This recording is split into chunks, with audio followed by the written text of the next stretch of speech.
Ecclesiastes chapter 11, verse 4.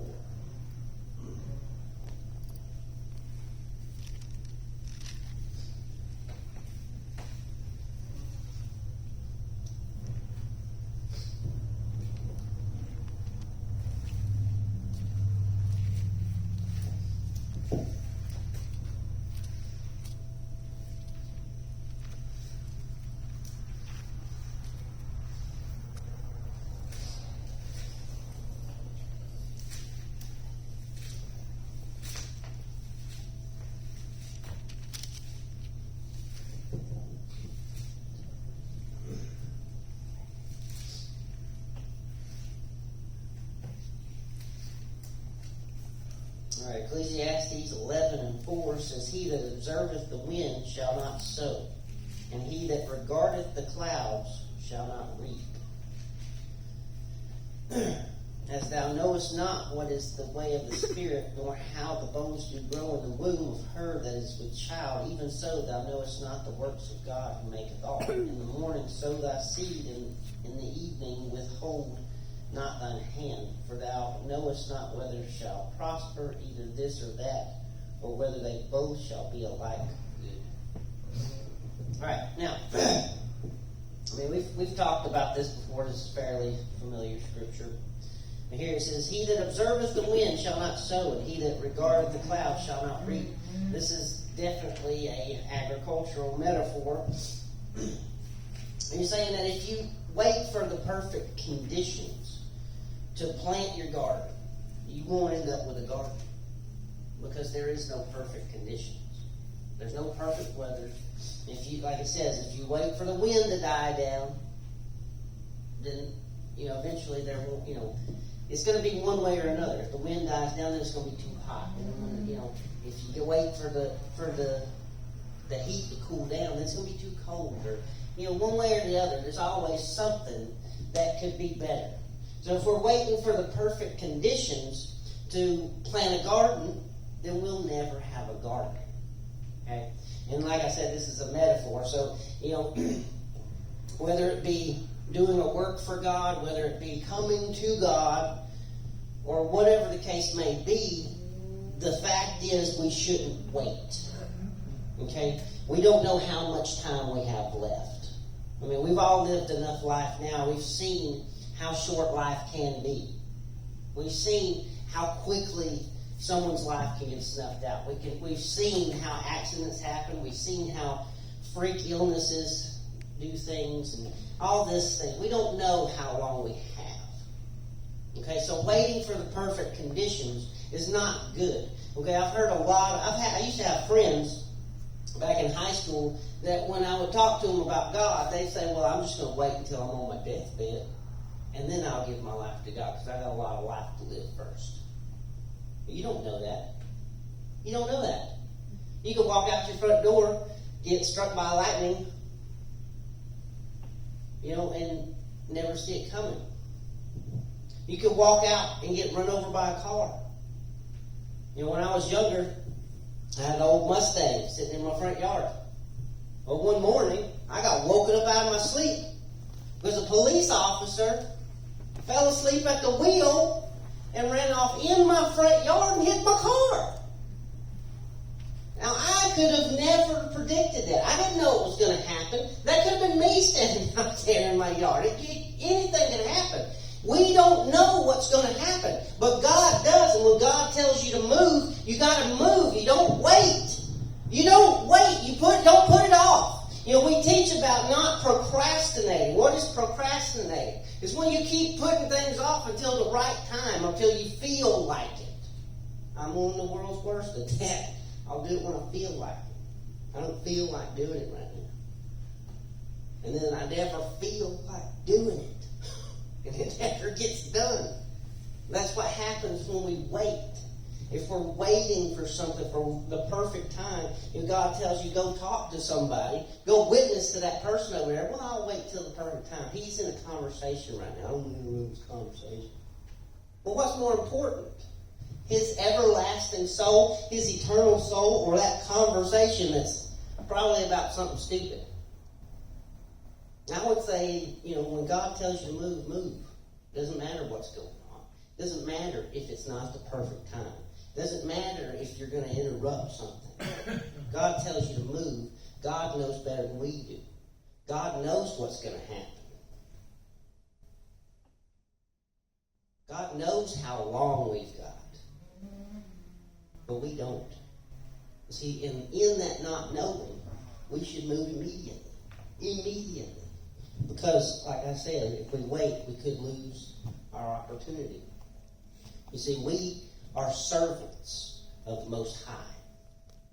Okay? Yes, we are also children of the Most High, but we are in the kingdom, and we are to do the work of that kingdom. And if we're going to do the work of the kingdom, then we have to learn to do what we're told to do when we're told to do it. You see, that's a part of being a servant. When you tell a servant, if you have people that work for you, go do this. If they don't do it right away, they get reprimanded.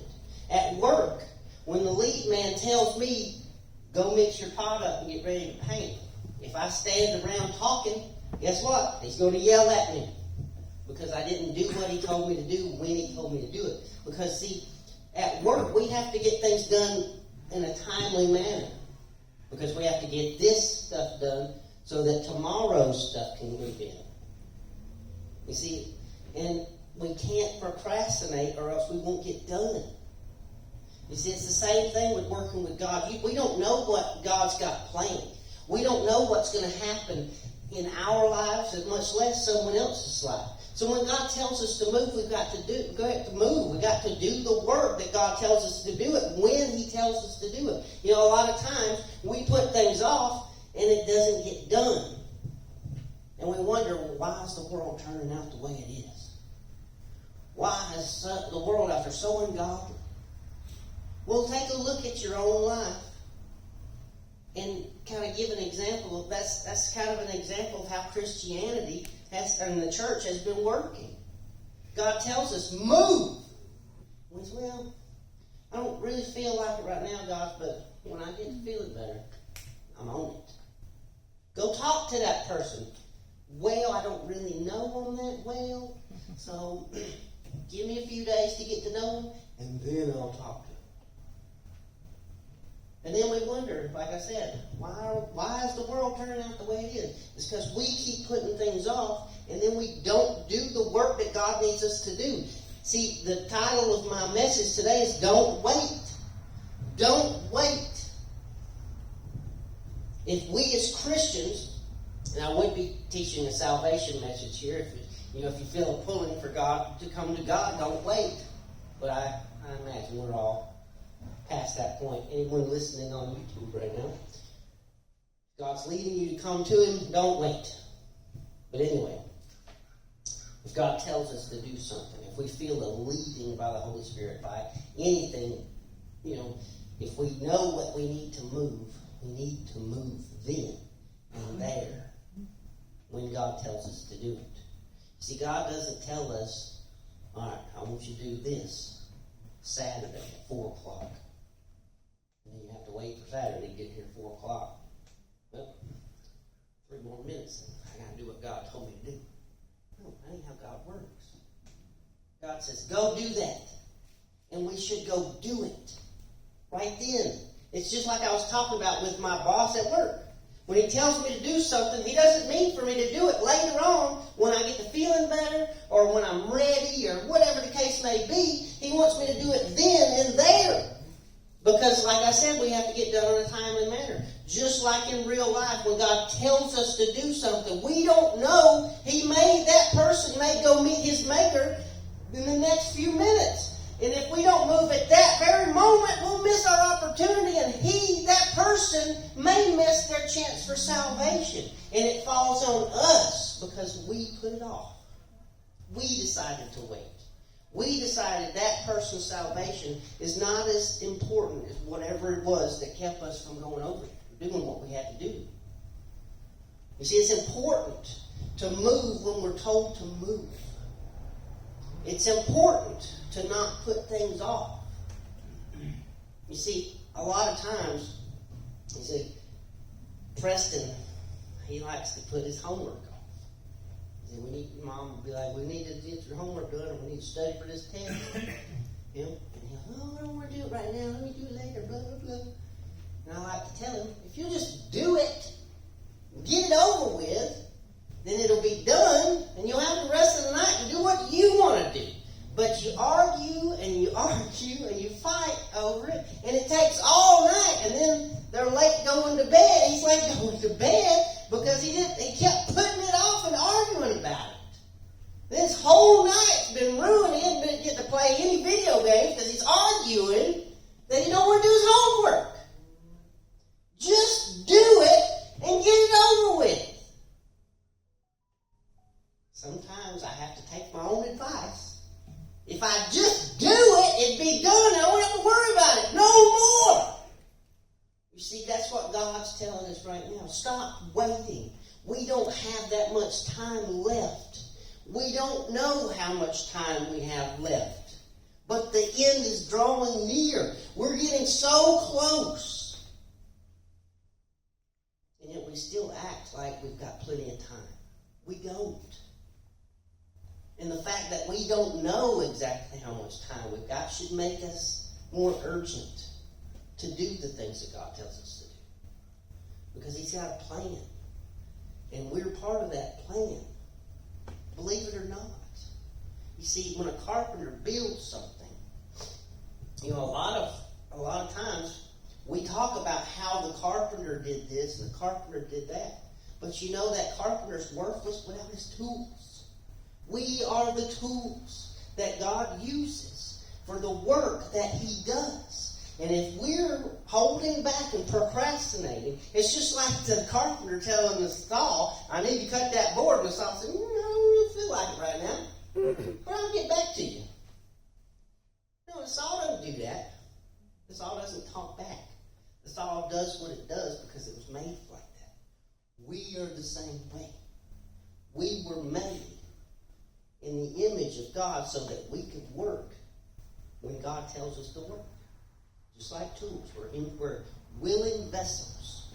That's what we're supposed to be. And you know what you're not when you tell God not right now? Willing. See, that's the key word there. If we're going to be vessels, we have to be willing so that God can use us. Okay? So like I said, don't wait. Don't wait. When God says do something, do it. Okay, nobody's going to know whether you waited or not, because God's only going to talk to you unless He talks to you in a group. But either way, don't put it off. Don't put it off. So like I said, we don't know how long we've got, whether in our own individual lives or as far as the calling away, the rapture. We don't know. Because no man knoweth the day. Not even Christ Himself knows the day. Only the Father. So we don't know how long we've got. We don't know, if we can put it off till Saturday at 4 o'clock. Whatever the case may be. Anyway, it says, as thou knowest not what is the way of the Spirit, nor how the bones do grow in the womb of her that is with child, even so thou knowest not the works of God who maketh all. You see, that is the reason why we don't wait. We don't put God on hold. It's because we don't know His plan perfectly. Okay? We don't know what He's got in store. It says, even so thou knowest not the works of God who maketh it all. You see, we don't know the inner workings of everything. We don't know everything. We have limit to how much we can know. Just like a computer, it has X amount of gigabytes or terabytes or whatever the case may be, and if you fill that memory storage up, you ain't storing no more. That's how our brains work. We only have a certain amount of storage that we can know for knowledge. And we can't know everything. But we serve a God who does know everything. He knows everything, the inner workings of everything. Why? Because He created everything. He spoke it all into existence. And guess what? He had to get specific on some things, I believe. But you see, He knows how it works. He knows how much time is left. He knows all of these things that we don't. So when God tells you, move, don't tell Him wait. Don't tell Him I'll do it when I'm ready. Don't tell Him I don't feel like it right now. Don't tell Him I'm waiting for the perfect conditions, because those, like I said in verse 4, those do not exist. If you're waiting for the perfect weather and the perfect conditions to plant a garden, you will not have a garden, because those things do not exist. If it's too hot outside, guess what? You can build a greenhouse. It'll cool it off. If it's too dry outside, guess what? The greenhouse has this little thing that looks like a radiator, hooks up to the back wall, water runs down, and it blows air through it. Ups the humidity inside the greenhouse. So it keeps the temperature down, humidity up, so you can grow tropical plants, right? Conditions aren't good here for tropical plants. Well, it is here, but you know what I'm saying. And then we have, my mom had cacti. Humidity's not good for a cactus. But we grow it here. We don't grow it in the yard. We grow it in the house. Because the conditions are better. You see, you don't put off planting your seeds until you have the perfect conditions. You make the conditions work in one way or another. So when God says, go speak to that person, you don't say, I'm going to wait for the right time. You say, yes, Lord, send me. And then you go do the work. You see, don't wait. Don't wait. Because like I said before, multiple times, we don't know what's going to happen. We don't know what's going to happen. We could miss our opportunity. And what does the scripture say if we don't do something? That the rocks will cry out. The rocks will cry out. No, we don't want to give the rocks opportunity to take our work from us. We want God to say, well done, thou good and faithful servant. Guess what? He's not going to do that if you're not doing the work.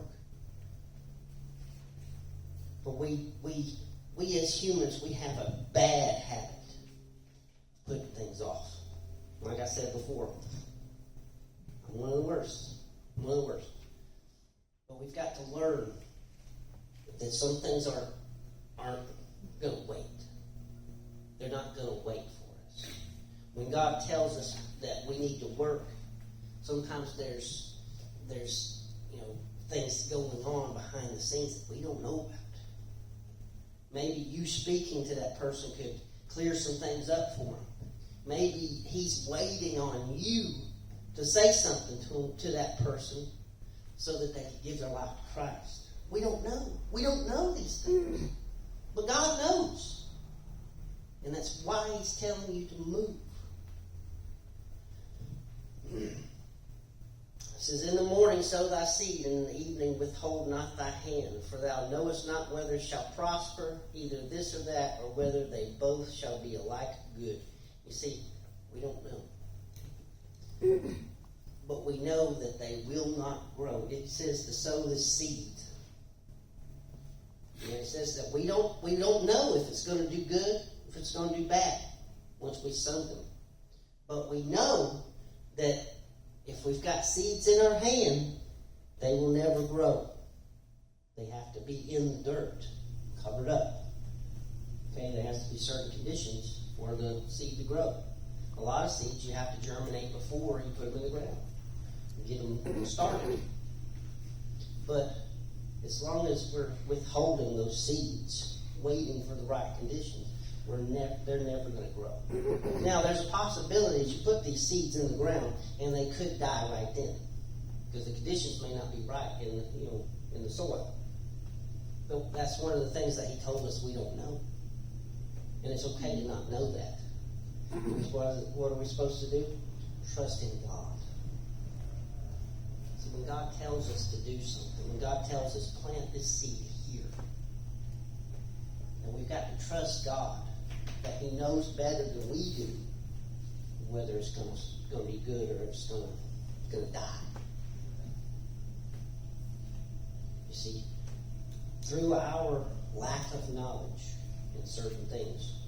It should give us a sense of urgency. Okay, so like when I was a kid, I can remember getting real anxious because I knew we were going places. I knew they told me to get ready, but I didn't know when we were going a lot of times. They didn't tell me that kind of stuff. So I didn't, little kids can't really tell that I'm making it anyway. But I knew we were going somewhere. I just didn't know when. So in doing that, I knew if I wasn't ready when it's time to go, I'm in trouble. So it would give me a sense of urgency. And I would try to get ready in a timely manner, which a lot of times didn't work because kids can get distracted. Anyway, it gave me a sense of urgency, and that's what we need as Christians today, is that the fact that we don't know should give us a sense of urgency to do the work that God set us out here to do. We're here for a reason. God has a purpose for each and every one of our lives, and most of that is to do the work of the kingdom. And if we're not doing what we're supposed to be doing immediately when we're told to do it, then we're missing opportunities, and we need to get that sense of urgency that I was talking about. And when God tells us to do something, our first thought is, I don't know how much time we got left, so I better get on it now. Okay? I hope I've said something to bless you this morning. Is there any comments or questions?